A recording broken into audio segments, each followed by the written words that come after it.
Hey guys, welcome back to How Logical, and in this video I am going to show you how to save in Google Keep. So without any further ado, let's dive right into this exciting video.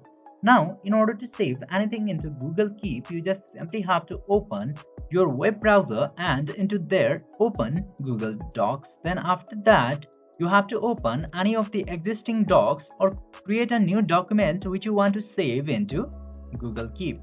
I'm opening a new document into here, and after that you just simply have to write down what you want to save into the Google Keep.